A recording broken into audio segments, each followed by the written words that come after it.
আজকে তাহলে দেখো এই জায়গাটা তোমাদের একটু অসুবিধা হচ্ছিল। সেটা হচ্ছে গিয়ে তোমাদের এটা অসিনোগ্রাফির একটা পার্ট। ঠিক আছে, ওটা হচ্ছে গিয়ে তোমার একমেন স্পাইরাল আর হচ্ছে গিয়ে একমেন ট্রান্সপোর্ট। জিনিসটা কি খুবই সহজ জিনিস। আমরা আচ্ছা এখানে হেডিং করে নাও তোমরা। একম্যান হচ্ছে গিয়ে একম্যান স্পাইরাল, একম্যান স্পাইরাল একটু টেনে নেই এটা, একম্যান স্পাইরাল আর হচ্ছে গিয়ে এবং অ্যান্ড হচ্ছে গিয়ে একম্যান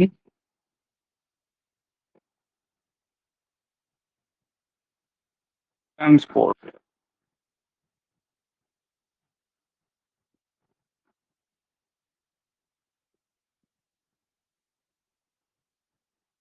হুম, তাহলে দেখো আমাদের যে আমাদের যে পৃথিবী আছে, সে পৃথিবী তোমার হচ্ছে গিয়ে আমরা জানি নিজের অক্ষের চারিদিকে আবর্তন করছে, মানে আবর্তিত হচ্ছে।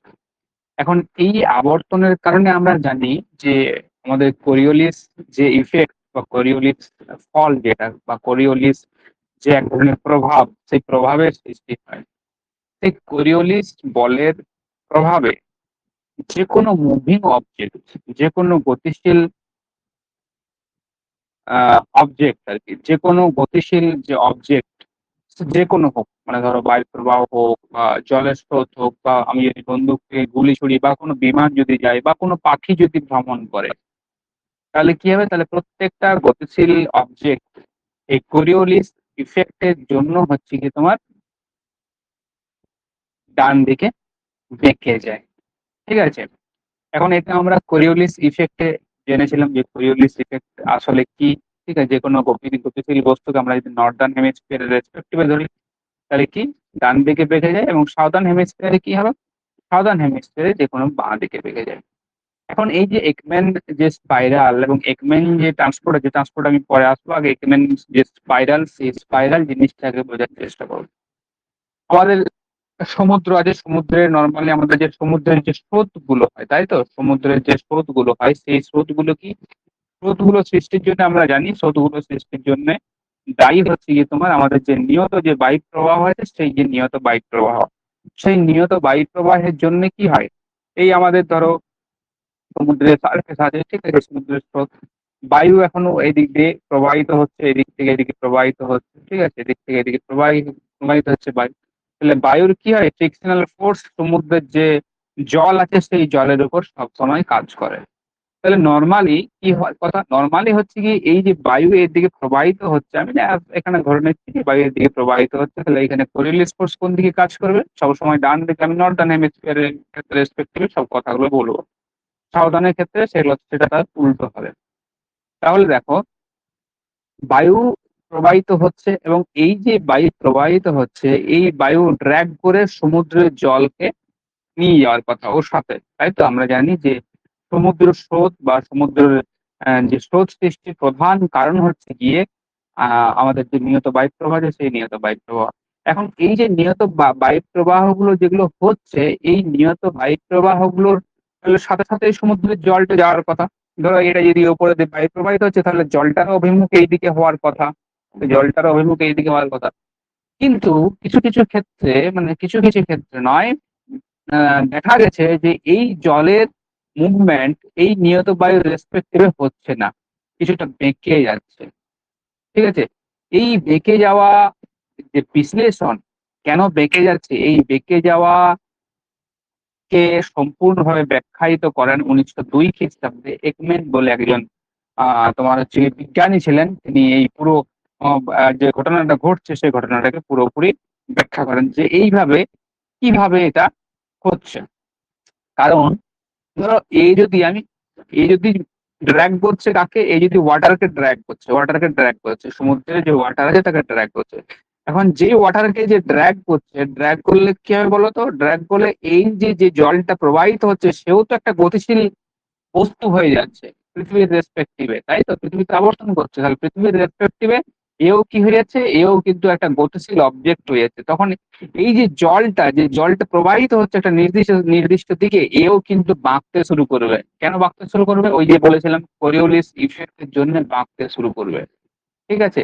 এই যে বাঁকার যে টেন্ডেন্সি, এই বাঁকার টেন্ডেন্সিটা কিভাবে হচ্ছে এবং কোথায় গিয়ে এটা স্টপ হচ্ছে, সেটা সম্পূর্ণ ব্যাখ্যা করেছিলেন একম্যান বলে একজন আহ বিজ্ঞানী ছিলেন। তিনি কিন্তু এই পুরো ব্যাপারটা ব্যাখ্যা করেছিলেন যে এটা কেন হচ্ছে এবং এটা কিভাবে হচ্ছে। হয়েছে প্রথম অনুধাবন, আমি এখানে বলছি, প্রথম যখন তিনি অনুধাবন করেন যে এরকম ভাবে বায়ু প্রবাহিত হচ্ছে এবং যে আমাদের সারফেসে সমুদ্র যে জলতল আছে, সেই জলতল এদিকে বায়ু প্রবাহিত হচ্ছে, এদিকে আমার বায়ু প্রবাহিত হচ্ছে, এই জলতল এদিকে এদিকেও জল আছে, ঠিক আছে? তাহলে বায়ুর সাথে সাথে এদিকে যাওয়ার কথা, বায়ুর সাথে এদিকে জলটা যাওয়ার কথা। কিন্তু কার্যত দেখা যায় যে সারফেসের যে জলটা আছে, সেই সারফেসের জলটা অ্যাকচুয়ালি এই যে যে বায়ু প্রবাহিত হচ্ছে তার হচ্ছে গিয়ে মোটামুটি 20 থেকে, সারফেস যে ওয়াটারটা সেই 20 থেকে 40 ডিগ্রি পর্যন্ত এরকম ভাবে বাঁক নিয়ে নিচ্ছে। কত বললাম? 20 থেকে 40 ডিগ্রি পর্যন্ত বাঁক করছে। ম্যাক্সিমাম বাঁক হচ্ছে গিয়ে 45 ডিগ্রি। এটা কিন্তু ফিক্স নয় কিন্তু, ঠিক আছে? কত কত অ্যাঙ্গেলে? নর্মালি 20 থেকে তোমার হচ্ছে গিয়ে 40, যেটা হচ্ছে ম্যাক্সিমাম হচ্ছে গিয়ে 45। মানে সারফেসের যে ওয়াটারটা, সেই সারফেসের ওয়াটারটার সাথে আমার যে ম্যাক্সিমাম অ্যাঙ্গেল হয় সেটা হচ্ছে 45 ডিগ্রি কোণ। তাহলে আমি জায়গাটা আবার বলছি, বায়ু ড্র্যাগ করছে, বায়ু যেই ড্র্যাগ করলো এখানে যে জলটা, সেই জলটা অ্যাকচুয়ালি হয়ে গেল গতিশীল, তাই তো? যেই গতিশীল হয়ে যাবে তার ফলে কি হবে? তার ফলে তার উপর কোরিলিস ফোর্স ইফেক্ট করবে, কাজ করবে, ঠিক আছে? এখন কোরিলেস ফোর্স যেই কাজ করবে, সেই হচ্ছে কি এই জলটা আস্তে আস্তে ধীরে ধীরে ডান দিকে মুভ করছে, দেখো ডান দিকে বেঁকে যাচ্ছে। এই মুভটা কত, এটা মনে রাখবে, বইয়ের নর্মালি 45 ডিগ্রি এরকম ভাবে দেওয়া আছে। 45 ডিগ্রি অ্যাঙ্গেলে যে সারফেসে, যে একবারে উপরের সমুদ্রের জলতল কি হয় কয়েকটা লেয়ারে বিভক্ত, এখানে এই লেয়ার গুলো কাজে লাগবে। লেয়ার গুলো কেন সৃষ্টি হয়েছে? না, সমুদ্রের যে জলাতলের যে লেয়ার, সেই লেয়ার গুলো সৃষ্টি হয়েছে আমরা জানি তাপমাত্রার ভিত্তি করে, ঘনত্বের উপর ভিত্তি করে এবং বিভিন্ন উপাদানের উপর ভিত্তি করে সেই লেয়ার গুলো সৃষ্টি হয়েছে, ঠিক আছে? আমার যে টপমোস্ট যে লেয়ারটা থাকবে, সেই লেয়ারটা কত? সেই লেয়ারটা, এই যে লেয়ারটার যে জলটা আছে, সেই যে লেয়ারটার জলটা উপর স্তরের জলটা কত? 45 ডিগ্রি। কত বললাম? 45 ডিগ্রি যে অ্যাঙ্গেল আছে, সেই 45 ডিগ্রি অ্যাঙ্গেলে বায়ুর রেসপেক্টিভে যদি বায়ু প্রবাহিত হয়, তাহলে তার 45 ডিগ্রি রেসপেক্টিভে বাঁক নিতে থাকবে, ঠিক আছে? এইবারে কি হবে দেখো, এটা উপর সারফেসের, একবারে সারফেস, তাহলে এটা কোথায় হচ্ছে? একবারে সারফেসের। সারফেসে কি হচ্ছে? লিখবে যে সারফেসে, সারফেসে বায়ুর সাথে, বায়ুর যে দিক আছে সেই দিকের সাথে, দিকের সাথে বায়ুর দিকের সাথে 45 ডিগ্রি কোণে এই যে জল প্রবাহিত হয়,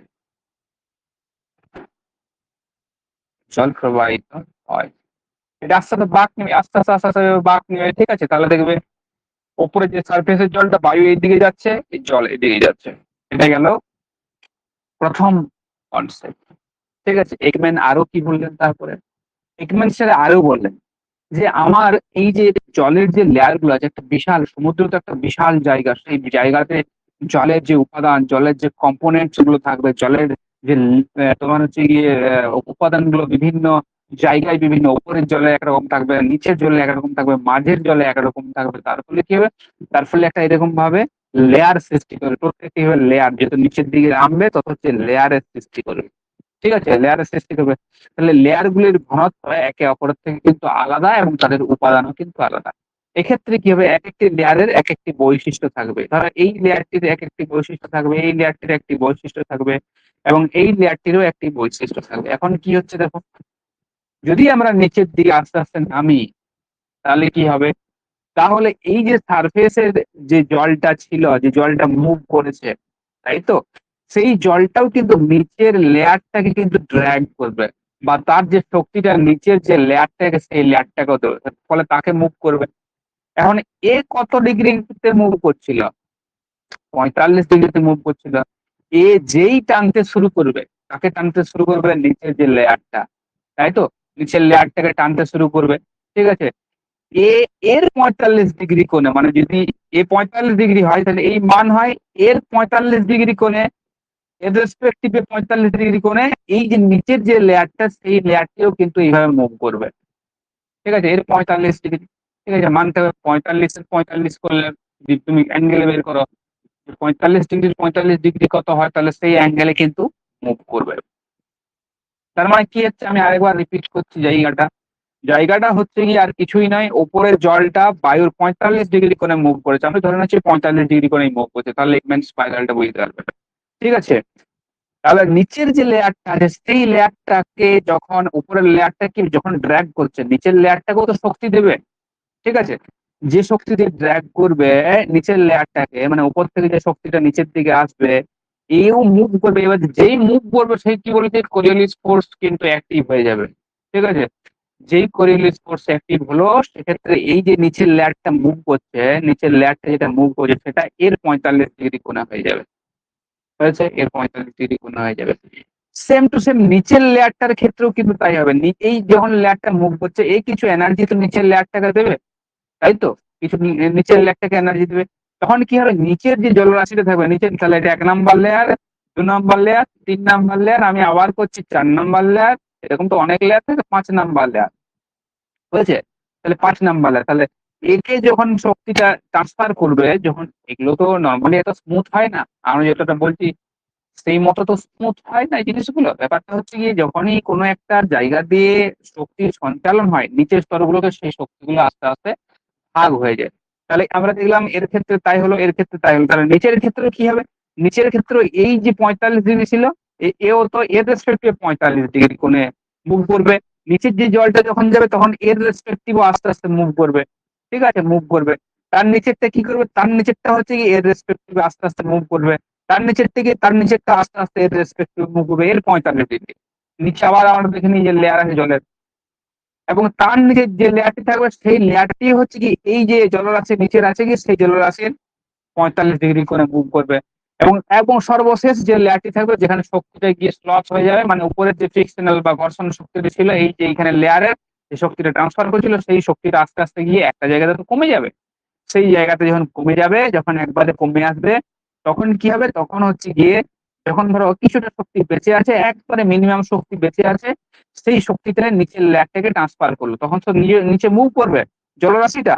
তখন নিচের লেয়ারের জলরাশিটা এর 45 ডিগ্রি কোণে, মানে এর এইভাবে সোজা হয়ে যাবে। তাহলে বায়ু আমার কোন দিকে যাচ্ছিল দেখো, বায়ু আমার যাচ্ছিল সোজা এর দিকে, তাই তো? বায়ু আমার সোজা যাচ্ছিল, সোজা যাচ্ছিল। আস্তে আস্তে লেয়ারটা মুভ করছে এদিকে, লেয়ার গুলো, লেয়ার উপরে নয় কিন্তু এইভাবে লেয়ার মুভ করছে, এইভাবে এইভাবে এইভাবে এইভাবে দিয়ে লাস্টে এইভাবে দেখো সোজা হয়ে গেল। তাহলে একটা এইভাবে চক্র হচ্ছে না, ঘূর্ণন হচ্ছে না, হচ্ছে তো?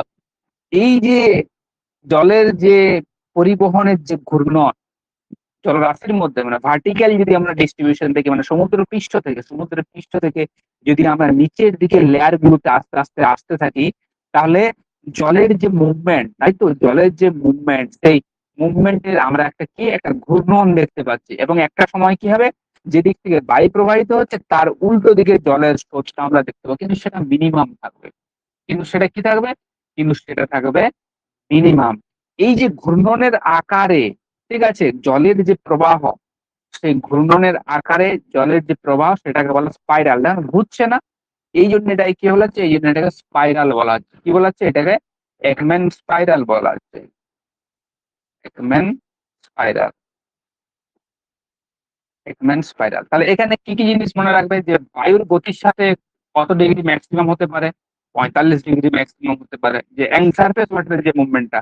তারপরে এগুলো তার নিচের রেসপেক্টিভ হবে, এই যে জলের যে উপরের সারফেসের যে ওয়াটারটা ছিল তার রেসপেক্টিভে বাকি 45 ডিগ্রি হবে ম্যাক্সিমাম ধরে। ঠিক আছে, তাহলে এটা গেল একম্যান স্পাইরাল। এখন একটা জায়গাতে এসেই জলের গতি ধীর হয়ে যাবে এবং স্লপ হয়ে যাবে বা জিরো হয়ে যাবে। কি হবে, জিরো হয়ে যাবে। একবারে তো শক্তিটা একবারে সমুদ্রের নিচ পর্যন্ত পৌঁছাতে পারবে না। তাহলে এটা কতটা পর্যন্ত দেখা যেতে পারে, এইটা মোটামুটি বলছে 100 থেকে, সারফেস থেকে 100 থেকে 200 মিটার গভীরতা পর্যন্ত এই একম্যান যে স্পাইরাল গভীরতা, 100 থেকে 200 মিটার গভীরতা পর্যন্ত দেখা, আমি লিখে দিলাম, যেতে পারে। এর নিচে কিন্তু আর দেখা যায় না। ম্যাক্সিমাম হচ্ছে 200, কিছু কিছু বই দেখবে এটা 100 লেখা আছে, কোনো অসুবিধা নেই, 200 পর্যন্ত আপ টু 200 মিটার পর্যন্ত দেখা যেতে পারে। কিন্তু তার নিচে যদি জলের প্রবাহ দেখা যায় সেটা কিন্তু অন্য কোনো কারণে কিন্তু হতে পারে। ঠিক আছে, তাহলে এটা গেল একম্যান স্পাইরাল। এখন একম্যান ট্রান্সপোর্ট কি জিনিস? তাই তো, একম্যান ট্রান্সপোর্ট কি জিনিস দেখো। ট্রান্সপোর্ট মানে কি হচ্ছে পরিবহন। কি বলছি? ট্রান্সপোর্ট মানে হচ্ছে কি পরিবহন। এটাকে নর্মালি আমরা এটাকে বলতে পারি যে এটাকে বলা হয় তোমার হচ্ছে নিট নিট ওয়াটার ট্রান্সপোর্ট। কি পরিবহন হচ্ছে? অ্যাকচুয়ালি এখানে জলের পরিবহন হচ্ছে। ঠিক আছে, আমরা যদি টোটাল সামগ্রিক চিত্রটা বিশ্লেষণ করি তাহলে জলটা কোন দিকে মুভ করার চেষ্টা করছে? জলটা বায়ু যদি প্রবাহিত, যদি অন অ্যান অ্যাভারেজ করি তাহলে আমরা দেখবো, যদি এটা আমি ধরে নিচ্ছি যে এই জল বায়ু দিকে প্রবাহিত হচ্ছে, তাহলে এই যে বায়ু প্রবাহ হচ্ছে, তাই তো, এই বায়ু প্রবাহের সমকোণে টোটাল টোটাল যদি নেট যদি ট্রান্সপোর্ট বলা যায়, Ekman transport, sorry, Ekman transport বায়ু প্রবাহের কত ডিগ্রিতে হচ্ছে, এটা কিন্তু কোশ্চেনে আসতে পারে। ঠিক আছে, তাহলে আমি আগে ট্রান্সপোর্টটা দেখি, তারপর আমরা অ্যাঙ্গেলটা দেখবো। তাহলে আমি দেখছি আমার এই বায়ু প্রবাহ হচ্ছে, তাই তো। এই বায়ু প্রবাহের ক্ষেত্রে এই যে জলরাশিগুলোর অভিমুখগুলো আমরা দেখি সব এইদিকে আছে, বেশিরভাগ ক্ষেত্রে এইদিকে আছে। অন অ্যান এভারেজ যদি বার করি তাহলে একটা আমি নেট ডাইরেকশন পাবো। নেট মানে কোন দিকে জলটা যাচ্ছে, বেশিরভাগ জলটা নেট ডাইরেকশন। সেই ডাইরেকশনটা কোন দিকে? না, রাইট অ্যাঙ্গেল হচ্ছে ডান দিকে হচ্ছে। বায়ু যেদিকে প্রবাহিত হচ্ছে তার ডান দিকে। আমি কি বলেছি, নর্দার্ন হেমিস্ফিয়ারের ক্ষেত্রে কোন দিকে হয়? নর্দার্ন হেমিস্ফিয়ারের ক্ষেত্রে ডান দিক হয়। তাহলে নিট যেদিকে প্রবাহিত হচ্ছে বেশি পরিমাণে ভলিউম অফ ওয়াটারটা, সেটা কোন দিকে? সেটা হচ্ছে ডান দিকে হচ্ছে। ঠিক আছে, এটাকে কি বলা হয়? এটাকে বলা হচ্ছে নিট ওয়াটার ট্রান্সপোর্ট। তাহলে আমার এই দিকে হচ্ছে, এই টোটালটাকে কি বলা হয়? Net water transport.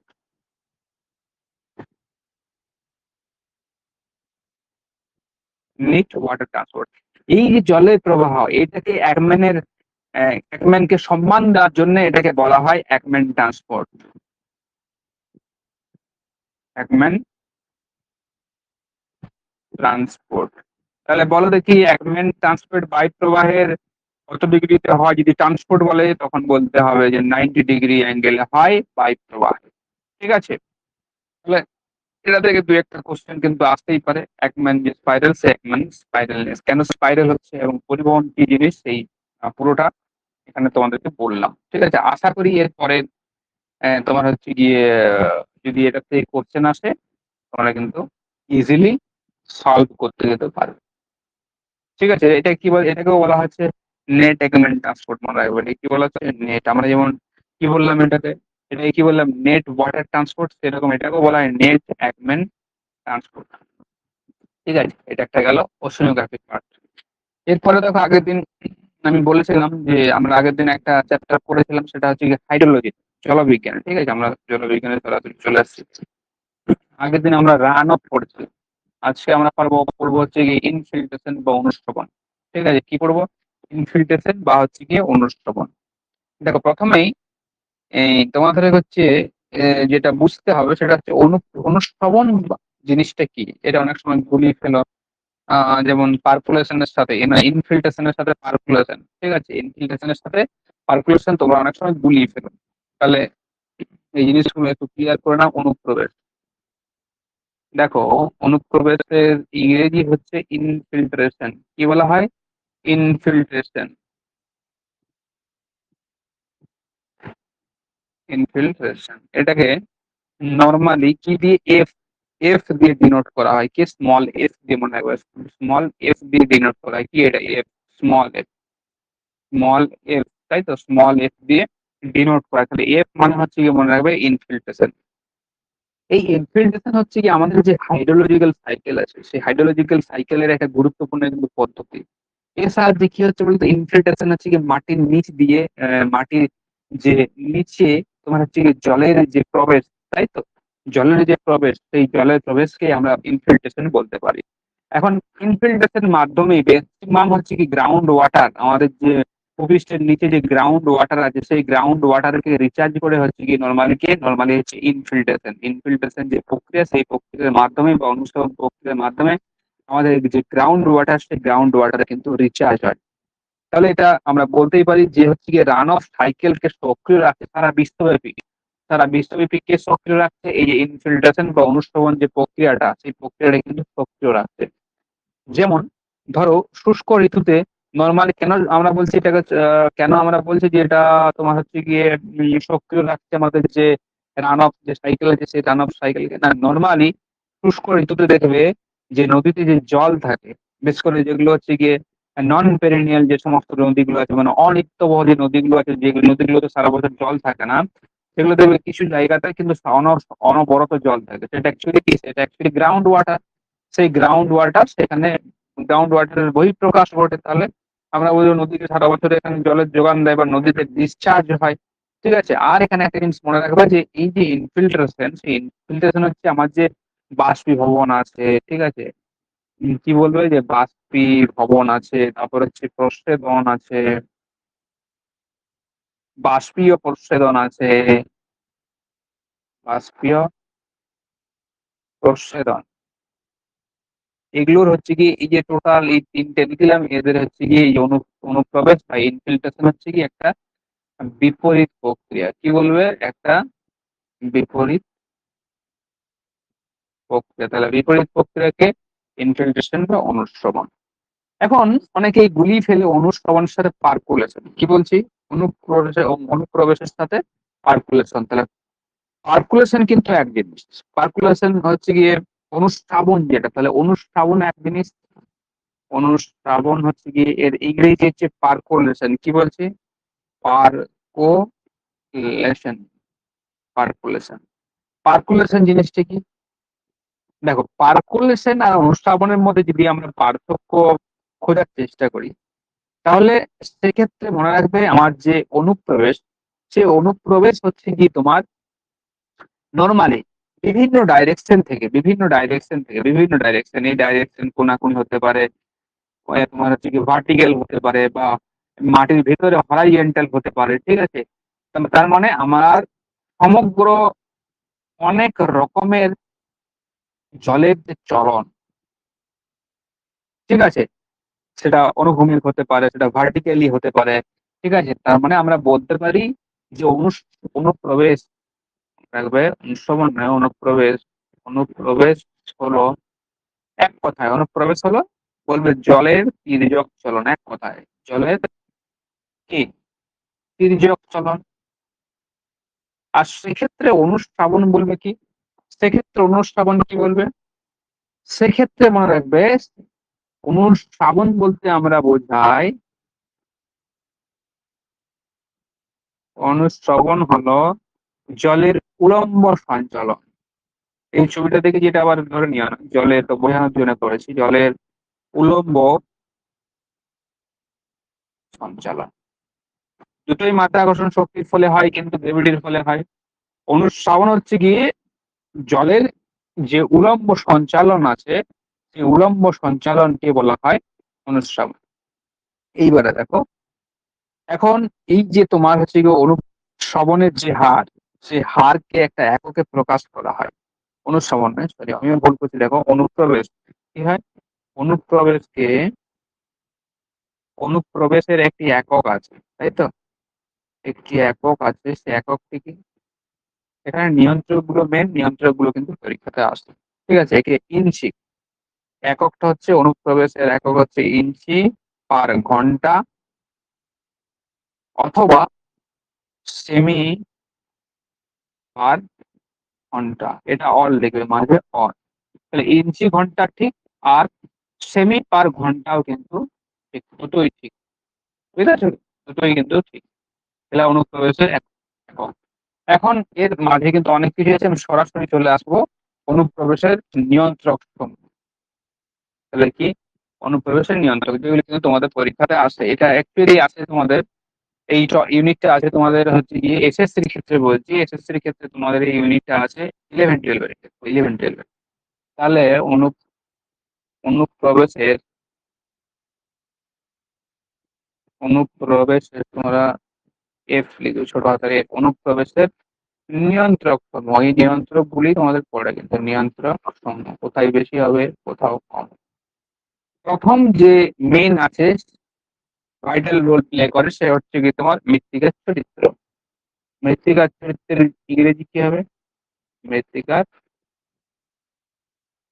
চরিত্র। মৃত্তিকার চরিত্র ইংরেজি কি, মানে ক্যারেক্টারিস্টিক অফ সয়েল। তার মানে মৃত্তিকার বিভিন্ন ধরন থাকতে পারে। মৃত্তিকার গঠন, চরিত্র বলতে আমরা নর্মালি যদি বুঝি গ্রথন এবং গঠন, তাই তো। এখন গ্রথন এবং গঠন কেমন হয়েছে? গ্রথন মনে রাখবে, যদি গঠন মানে হচ্ছে কি দুটো মৃত্তিকার যে কণা থাকবে সেই কণাগুলোর মধ্যে যে স্পেস থাকে, যে ফাঁকা স্থান থাকে, সেটা কিরকম আছে সেটাকে বলা হয় মৃত্তিকার গঠন। এবার এই দুটো ছাড়াও কিন্তু অনেক কিছু, যেমন সচিত্রতা, প্রবেশতা, ঠিক আছে, আমরা বলতে পারি জৈব জৈব পদার্থের উপস্থিতি, এগুলোর উপরে কিন্তু মৃত্তিকার যে অনুপ্রবেশ, সেই অনুপ্রবেশ কিন্তু নিয়ন্ত্রণ করে। আমরা মূলত গ্রথন এবং গঠনটাই হচ্ছে কি মেন। নর্মালি দেখবে যে সমস্ত মাটিতে, ঠিক আছে, যে সমস্ত মাটিতে এই যে গ্রথন গুলো খুব হালকা হয়ে থাকে, যদি ধরো বালি মাটি হয়, তাহলে বালি মাটির গ্রথন কেমন, স্পেস দূরে দূরে আছে, তাহলে স্পেস মাঝে মধ্যে, স্পেস গুলোর মধ্যে অনেকটা ডিস্টেন্স থাকে, sorry, দুটো কোণার মধ্যে অনেক স্পেস থাকে, তাই তো। দুটো কোণার মধ্যে অনেক স্পেস থাকে, তাহলে স্পেস থাকে মানে ফাঁকা স্থান। ফাঁকা স্থান মানে হচ্ছে কি মৃত্তিকার এখানে অনুপ্রবেশ হচ্ছে কি তোমার বেশি হবে, ঠিক আছে, এখানে অনুপ্রবেশ বেশি হবে। আবার ধরো যদি তোমাকে বলা হয় এঁটেল মাটি, তাই তো, এঁটেল মাটিতে কি হয়, এঁটেল মাটিতে এই যে গ্রথন, এই গ্রথনটি কি অনেক সূক্ষ্মভাবে কণাগুলি লেগে থাকে। সূক্ষ্মভাবে কণাগুলি লেগে থাকার কারণে এখানে কি, এখানে হচ্ছে কি গ্রথন অনেক তোমার হচ্ছে গিয়ে খুব কম্প্যাক্ট, এবং কম্প্যাক্ট গঠন থাকার জন্য এঁটেল মাটিতে, সবাই জানে যে এঁটেল মাটিতে জলের অনুপ্রবেশ, এবং এঁটেল মাটিতে জল দাঁড়িয়ে থাকে। কেন জল দাঁড়িয়ে থাকে? না, অনুপ্রবেশের হার অনেক কম। কিন্তু বালি মাটিতে বা বালি মাটিতে যদি জল দেওয়ার সঙ্গে সাথে সাথে সাথে সাথে চুইয়ে তোমার চলে যাবে। তার মানে আমরা বলতে পারি যে বালির তুলনায় এঁটেল মাটিতে অনুপ্রবেশের ক্ষমতা কিন্তু অনেক কম থাকে। এরপর হচ্ছে কি, ধরো আরেকটা জিনিস এখানে মনে রাখবে যে যেটা আমাদের প্লেট বলো গঠনে যদি আমরা যাই, যে গঠন যদি প্লেট বা প্রিজম গঠনের তুলনায় যদি দানাদার গঠন যদি হয়, ঠিক আছে, দানাদার মানে হচ্ছে কি দানা দানা থাকে, তাহলে এখানে মনে রাখবে একটা জিনিস, গঠনের ক্ষেত্রে যদি প্লেট গঠন বা প্লেটের সাথে যদি প্রিজমের ন্যায় দুটো একই রকম হয়, একই রকমের ক্ষেত্রে নয়, যদি কোথাও ধরো প্লেট গঠন আছে, কোথাও প্রিজমের ন্যায় আছে, তাহলে এক্ষেত্রে মনে রাখবে, এক্ষেত্রে যদি তার সাথে দানাদারের কম্পেয়ার করা হয়, দানাদার যে মৃত্তিকার যে গঠন, ঠিক আছে, দানাদার গঠন যদি আমরা কম্পেয়ার করি, তাহলে আমরা কি পাবো? না, দানাদার গঠনে অনুপ্রবেশের পরিমাণ বেশি, অনুপ্রবেশের পরিমাণ বেশি, এবং এখানে কি হবে, এখানে হচ্ছে কি অনুপ্রবেশ এর তুলনায় কম হবে। তাই তো, কি হচ্ছে অনুপ্রবেশ মানে কম হচ্ছে। আছে। তাহলে এইটুকু শুধু মনে রাখবে পরীক্ষার জন্য, আর আমি কিন্তু বিশেষ কিছু বলছি না। এরপরে নেক্সট আমি চলে যাচ্ছি, যে হচ্ছে কি তোমার মৃত্তিকার হচ্ছে কি তোমার সঙ্গবদ্ধতা যদি বলা হয়, ঠিক আছে, সঙ্গবদ্ধতা এর মতনই পড়বে কিছুটা, ঠিক আছে। এর থেকে আমি চলে আসি তোমার হচ্ছে কি বৃষ্টিপাতের যদি মাত্রা হয়, তাই তো, বৃষ্টিপাতের যে অ্যামাউন্ট অফ রেনফল, কত পরিমাণ বৃষ্টি হচ্ছে, এবং বৃষ্টিপাতের তীব্রতা সেখানে কিরকম। তাহলে 2 নম্বরে কি মেন গুলোতে আসছে, বৃষ্টিপাতের বৃষ্টিপাতের মাত্রা এবং বৃষ্টিপাতের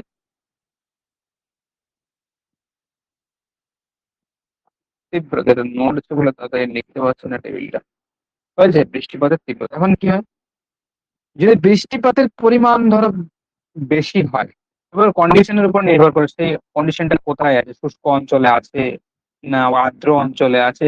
যদি আর্দ্র অঞ্চলে থাকে তাহলে কি হবে, আর্দ্র অঞ্চলে থাকলে কি হবে, বৃষ্টিপাতের পরিমাণ বেশি হলেও অনুপ্রবেশের পরিমাণ কিন্তু কম হবে। কিন্তু শুষ্ক অঞ্চলে কি হয়, শুষ্ক অঞ্চলে বৃষ্টিপাতের পরিমাণ বেশি যদি হয়, তাহলে বেশিরভাগটাই চুইয়ে নিচের দিকে চলে যায়।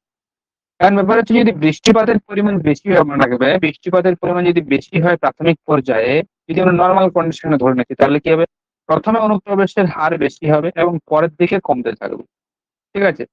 তাহলে মনে রাখবে, যদি বৃষ্টিপাতের পরিমাণ বেশি হয়, তাহলে প্রাথমিক পর্যায়ে অনুপ্রবেশের হার বৃদ্ধি পাবে এবং পরের দিকে কেন কমতে থাকবে সেটাও আমরা বলছি। এইবারে যদি দীর্ঘ সময় ধরে, দীর্ঘ সময় ধরে, অনেক অনেক একটা সময় ধরে কম কম কম কম ধরে বৃষ্টিপাত হচ্ছে, তাহলে সেক্ষেত্রে মনে রাখবে অনুপ্রবেশের হার কিন্তু বৃদ্ধি পাবে। হয়েছে? মানে টোটাল মাত্রাটা যদি আমার বৃষ্টি হয়, মনে রাখবো যদি বৃষ্টিপাতের মাত্রা যদি বেশি হয়, তাহলে প্রাথমিকভাবে অনুপ্রবেশ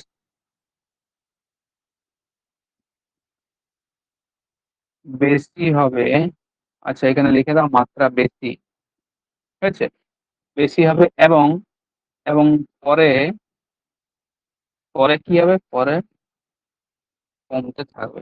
কেন কমতে থাকবে সেটা আসছি পরে। এটা মাত্রা হলো। হয়েছে? এখন যদি তীব্রতা যদি বেশি হয়, তীব্রতা যদি বৃষ্টিপাতের তীব্রতা, আচ্ছা এখানে মাত্রা বেশি হলে এটা লেখে রাখো কম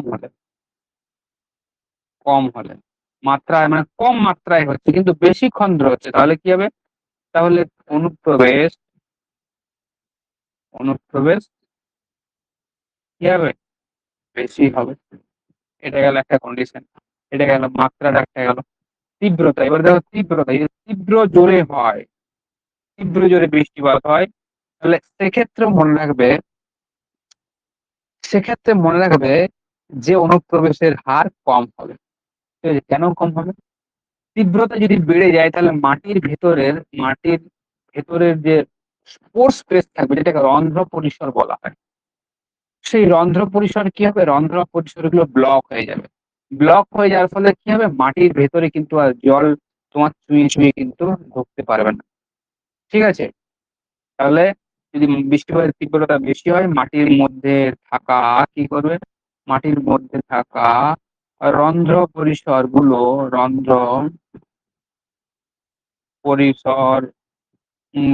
কি হবে? বন্ধ হয়ে যাবে। বন্ধ হয়ে যাবে এবং এবং কি হবে? বন্ধ হয়ে যাবে এবং অনুপ্রবেশের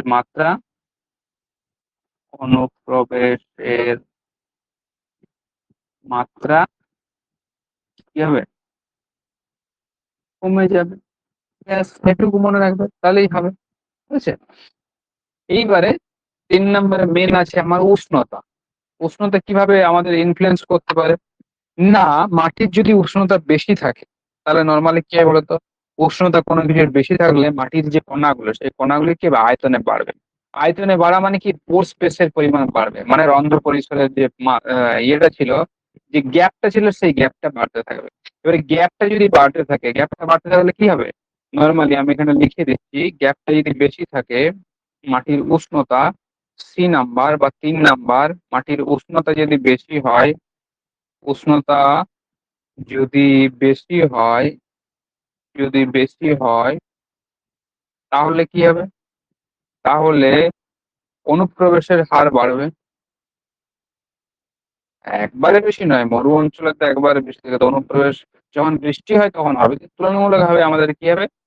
যদি বেশি হয় তাহলে অনুপ্রবেশের হার বাড়বে। বুঝছে? অর্থাৎ আমরা এখানে আরেকটা জিনিস বলতে পারি যে ঋতু পরিবর্তন হয়, বিভিন্ন ঋতুতে অনুপ্রবেশের হারের যে একটা চক্রাকার সাইকেল, সেই সাইকেল কিন্তু দেখা যেতে পারে। উষ্ণতা কি আমরা এখানে বলতে পারি যে ঋতু পরিবর্তনে ঋতু পরিবর্তনে কি হয়? না, ঋতু পরিবর্তনে কি হচ্ছে? অনুপ্রবেশের একটা চক্রাকার পর্যায়,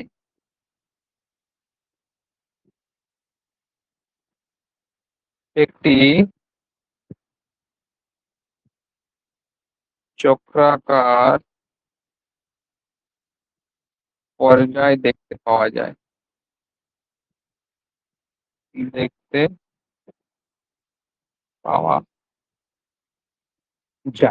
তাহলে এটা গেল উষ্ণতা। হয়েছে? এইবার এখানে একটা জিনিস মনে রাখবে, 1940-তে যেহেতু ঋতু পরিবর্তন বললাম, এখান থেকে একটা নর্মালি 1940 সালে আমাদের হটন মনে রাখবেন নামটা কি? হটন, যিনি রানফের যে ধারণা, সেই ধারণা দিয়েছিলেন, বা রানফের যে সূত্র, সেই সূত্র দিয়েছিলেন। ঠিক আছে? ইনি প্রথম এই ঋতু পরিবর্তনের সাথে অনুপ্রবেশের যে একটি সম্পর্ক, সেই সম্পর্কের কথা কিন্তু প্রথম উপস্থাপন করেছিলেন। হয়েছে? ডি 4 নম্বরে আমরা যদি চলে যাই, আছে ভূমির ঢাল। নর্মালি এটা জানো, ভূমির ঢালের সাথে অনুপ্রবেশের যে মাত্রা, ভূমির ঢাল লিখবে ভূমির ঢালের সাথে একটা সমানুপাতিক সম্পর্ক রয়েছে। সমানুপাতিক সম্পর্ক রয়েছে অনুপ্রবেশের, সম্পর্ক রয়েছে কিসের? অনুপ্রবেশের। কিরকম সম্পর্ক? যদি ঢাল বেশি হয়, নর্মালি যদি ঢাল বেশি হয় তাহলে কি হবে? বেশি হলে অনুপ্রবেশের পরিমাণ কমবে। ঠিক আছে, ঢাল বেশি আছে তাহলে অনুপ্রবেশের কমবে এখানে। তাই তো, এটাকে এইভাবে বলা হচ্ছে একটা, সরি সমানুপাতিক না, এটা আমি ভুল বললাম, এটা ব্যস্তানুপাতিক সম্পর্ক। এই হচ্ছে ব্যস্তানুপাতিক। অনুপাতিক তো অন্যর সাথে আছে, রান অফের সাথে আছে।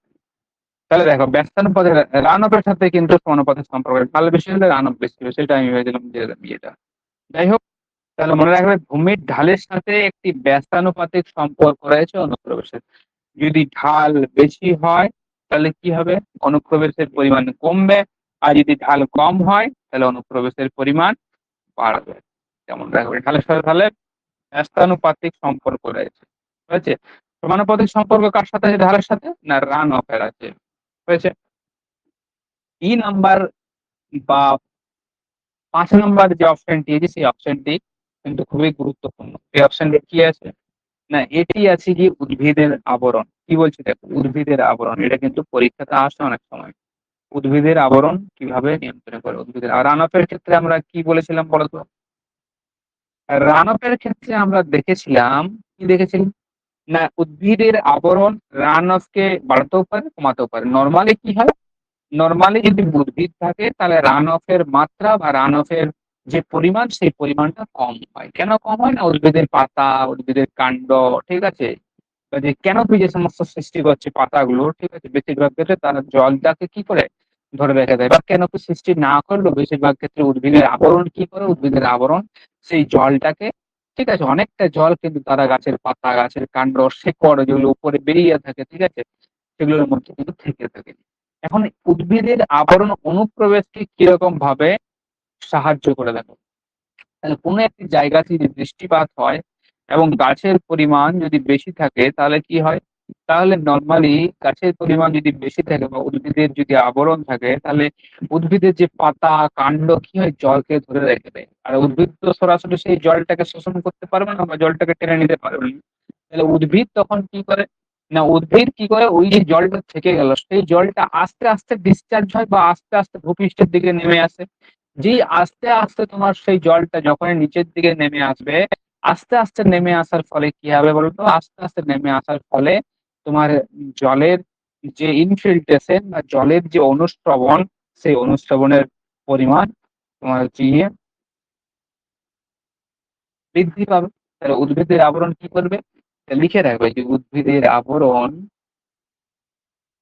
উদ্ভিদের আবরণ কি করছে? না অনুপ্রবেশের হারকে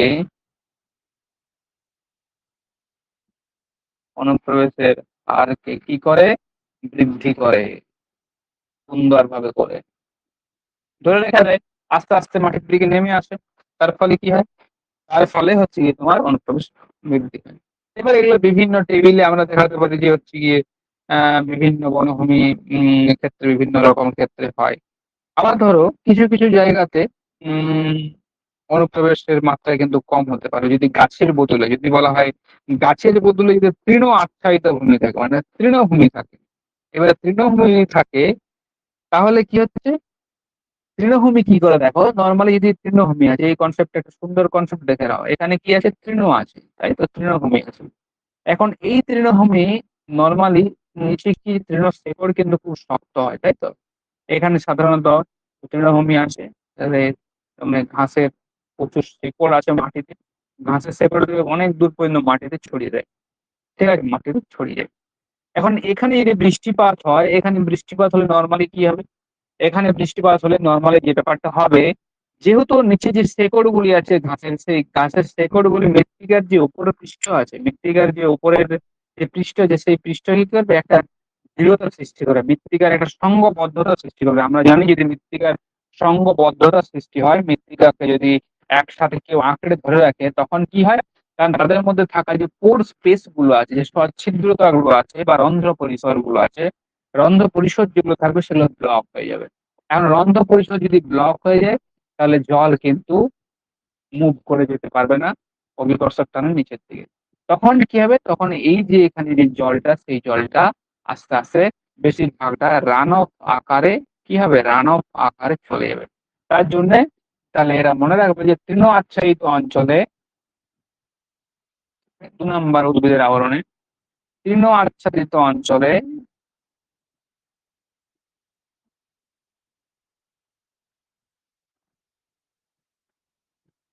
কি হচ্ছে, অনুপ্রবেশের হার কম।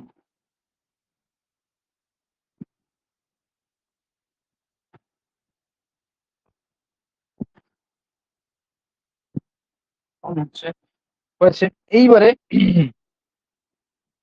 আরো কিছু কিছু জিনিস আছে, যেমন হচ্ছে কি তোমার প্রাণী জগতের ভূমিকা আছে, মানুষ কিভাবে দেখা করে। মানুষ বিভিন্ন ক্রিয়াকলাপ করে, মানে কৃষি কাজ করে, রাস্তাঘাট নির্মাণ করে, এগুলোর মাধ্যমে কি করে, এগুলোর মাধ্যমে অনুপ্রবেশের মাত্রাকে বৃদ্ধি করছে। আবার অনুপ্রবেশ কোথায় কমাবে, অনুপ্রবেশ কোথায় কমাবে, অনুপ্রবেশের মাত্রাকে বৃদ্ধি করছে। এবার অনুপ্রবেশের তোমার হচ্ছে গিয়ে সাহায্য করছে। এবারে ধরো যদি মনে করো গাছপালা কেটে দেয়, তাহলে কি হবে, গাছপালা কেটলে মাটির যে সঙ্গবদ্ধতা বা কম্প্যাক্টনেস থাকবে, সেই কম্প্যাক্টনেস কমে যাবে, তাহলে সেখানে বৃদ্ধি পাবে। এইবারে কি হবে, এবার রাস্তাঘাট যখন নির্মাণ করছে, সেই রাস্তাঘাট নির্মাণের ফলে কি হবে, একটা কংক্রিট একটা অপ্রবেশর লেয়ার সৃষ্টি হয়েছে। অপ্রবেশর লেয়ার সৃষ্টি হওয়ার ফলে কি হচ্ছে, অপ্রবেশর যে স্তর সৃষ্টি হচ্ছে, সেই অপ্রবেশর স্তর সৃষ্টি হওয়ার ফলে আমরা বলতে পারি যে অনুপ্রবেশ হার কিন্তু মানুষ এই কনস্ট্রাকশন করে বা কংক্রিটের বিভিন্ন রাস্তাঘাট নির্মাণ করে অনুপ্রবেশের মাত্রাকে অনেকখানি কিন্তু কমিয়ে দিয়েছে হয়েছে। এবার প্রাণী জগতের কি হবে, যেমন কিছু কিছু প্রাণী, যেমন কি তুমি ইঁদুর, খরগোশ, কেঁচো, ছুঁচো, এরা কি করে, এরা গর্ত করে মৃত্তিকা, যদি গর্ত করে মৃত্তিকা ওলট পালট করে দেয়, ওলট পালট করে দেয় বলে মৃত্তিকার যে সংঘবদ্ধতা বা মৃত্তিকার যে কম্প্যাক্টনেস, সেই কম্প্যাক্টনেস কিন্তু অনেকটা কমে যায়। এবার কম্প্যাক্টনেস যেহেতু কমে যায়, তখন অনুপ্রবেশের মাত্রা কিন্তু অনেক বেশি হয়েছে। তাহলে এই গেল হচ্ছে কি তোমাদের অনুপ্রবেশের কিছু নিয়ন্ত্রক।